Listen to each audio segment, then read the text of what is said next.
So hey guys, welcome back to my channel. Yes, ready হয়ে আমি আজকে যাচ্ছি একটা দিদির বাড়ি। একটা না, আমার দিদির বাড়ি। তো না, ওই দিদি ভাইয়ের বাড়ি নয়, আরেকটা দিদির বাড়ি। তো সারপ্রাইজ থাক, এটা একটু সিক্রেট থাক, কারণ ব্লগটা কন্টিনিউ দেখো, তারপরে জানতে পারবে। প্রথমেই বলে দিচ্ছি না, তাহলে আর দেখার ইন্টারেস্ট থাকবে না। তো চলো, রেডি হয়ে গেছি। এবার এখান থেকে যাবো অটো করে খাকুরদা থেকে ডাইরেক্ট বাস, কারণ ওখানে ডাইরেক্ট বাস এখান থেকে খুবই কম। তো চলো, যেতে যেতে কথা হবে, বেশি দেরি করবো না। এমনিতে মানে ওয়েদারটা খুবই খারাপ, ওয়েদারটা আমার সঙ্গ দিচ্ছে না গাইজ। ওয়েদারটা আমার সঙ্গ দিচ্ছে না। আমি যখনই সকাল থেকে বেরোবো করছি, বৃষ্টি একঝাক হয়ে গেল, এখনো পুরো রাস্তায় জল জমে আছে। তো লাস্টে এখন একটু কমতে এখন বেরিয়েছি। তো চলো, বেশি কথা বলবো না, এখন বেরানো যাক।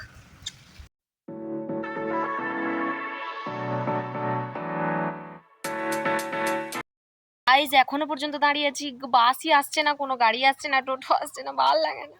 আমি বেরালেই এরকম কেন হয়? ওই দূরে টোটো আসতেছি, আমার টোটো।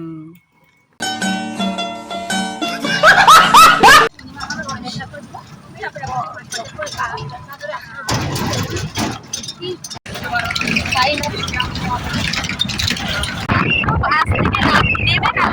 আমি যেখানে যাবো বলছিলাম ওখান পর্যন্ত যাইনি বাসে, তার আগেই চলে এসছে দাদা।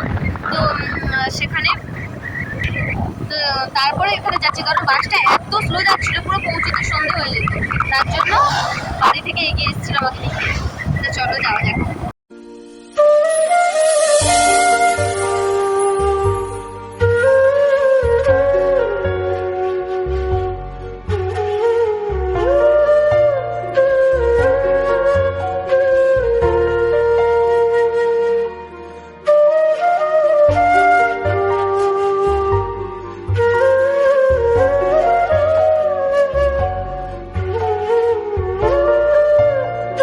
এসছি এখন ভসরা পার্কে, পার্কে বলছি, ভসরা রাস্তা, ভসরাঘাট ব্রিজে। তো অনেক বছর পর এই জায়গাটায় এলাম, আর দিদি বাড়ি আসার মানে পথেই এই জায়গাটা পড়ে। তো সেই জন্য ভাবলাম যে জায়গাটা একটু দেখে নিই, ছবি তুলে নিই, রিলস বানিয়ে নিই। তো চলো, একটু আমি মজা নিয়ে নিই, তার আগে ভিউটা দেখিয়ে দিই।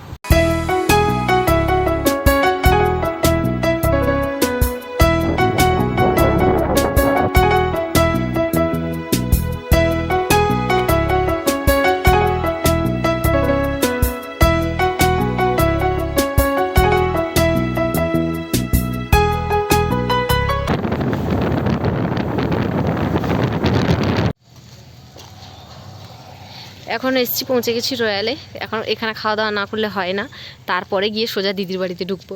প্রায় 2 বছর পর দিদি বাড়ি গেলাম, আর দিদি বাড়ি যাওয়ার পথেই পড়ে এই রয়্যাল হোটেলটা। দারুণ, আমার খুব পছন্দের খাবার হয়, তাই না ঢুকে পারলাম না।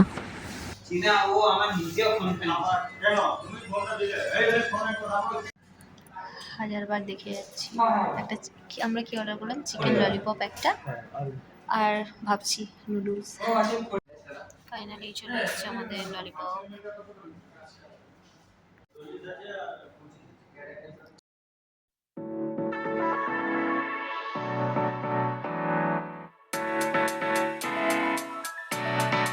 পরেই চলে গেলাম দিদির জন্য কিছু কাপড় কেনাকাটা করতে, কারণ দিদির এই স্পেশাল দিনের জন্য স্পেশাল কিছু তো নিতেই হয়।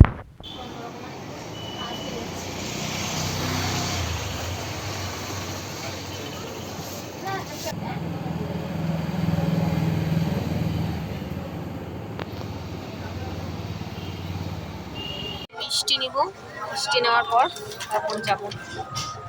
1 hour later. তো ফাইনালি পৌঁছে গেছি। কোথায় পৌঁছে গেছি বল?